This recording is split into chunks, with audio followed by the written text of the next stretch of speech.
In a sense, organizing a digital workspace is like organizing a physical space.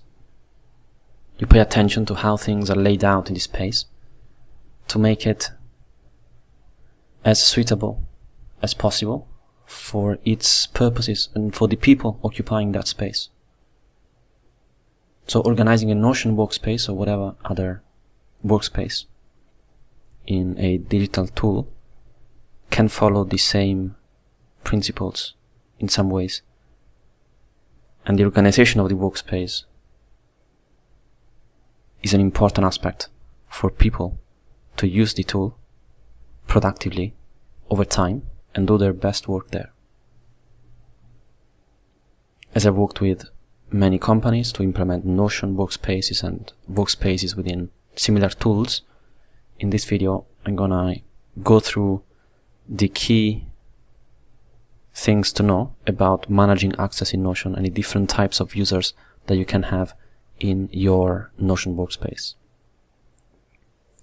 The first thing to know is that if you are a workspace owner and you go to the workspace settings, then members, this is where you can see all the members, and guests. These are the two main types of users in Notion. Members are paid. Guests are free. Members have access to the sidebar menu, just like you, and to the team spaces that you share with them. They can also create private pages, and they can interact with Notion AI. Guests, on the other hand, can only see the pages that you invite them to, and they can't use Notion AI.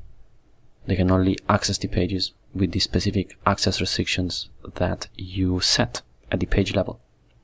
That can be can edit, can comment, or can just view. You can notice how within workspace members there are different roles as well. So a workspace owner is the highest role in a workspace, and this person can manage all the settings in the workspace, including billing.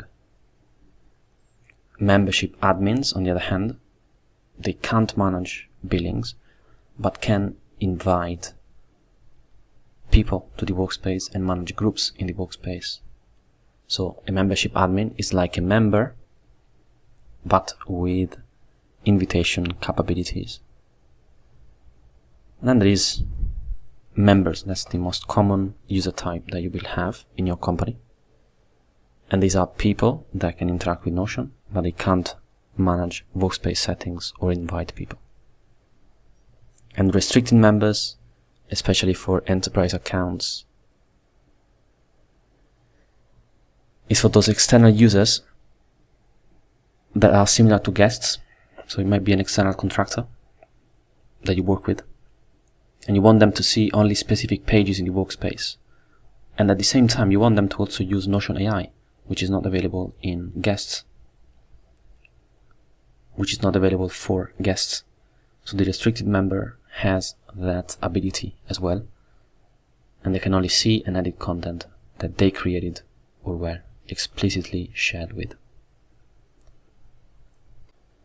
Members, so those people that are paid, that have paid seats in your workspace, can be grouped. Groups are usually teams, so you can easily invite a whole team to a page or provide access to the team space of that team easily via the group as opposed to each individual member. So this saves time and keeps things organized in the workspace. So you might have a group for your marketing team, and then you group all the people there, and then you might have a marketing team space on the sidebar menu where you can manage access on the team space settings, and you can easily invite just that group into the team space, and all the marketing people within that group will have access to it. To invite guests on any Notion page or Notion database, you can go to the Share menu and then Share, and in here you can invite them via email. That way, for example, if I invite a person here as a guest, they will have automatic access to all the sub pages and sub databases in this page.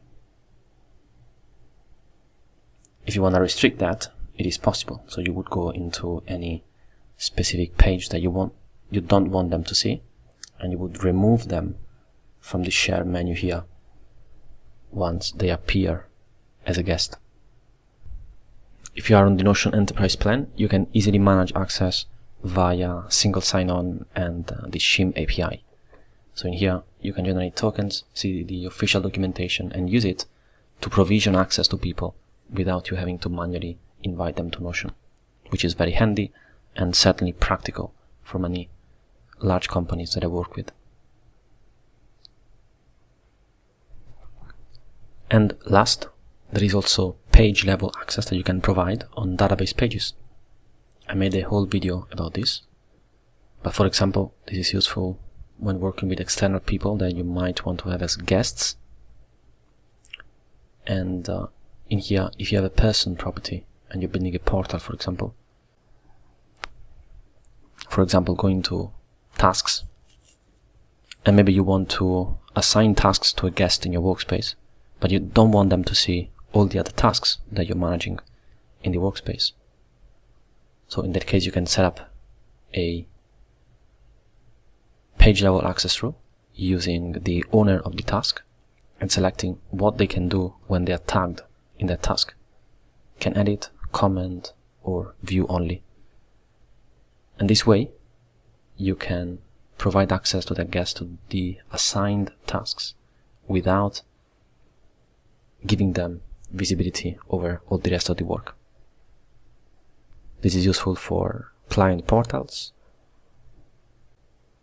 data sources where you want to keep information secure, while at the same time you need input from other people in your teams and company, and similar use cases where you don't want to expose the whole database information into all the people involved, but just get their input some of the time only on the things that they need to see.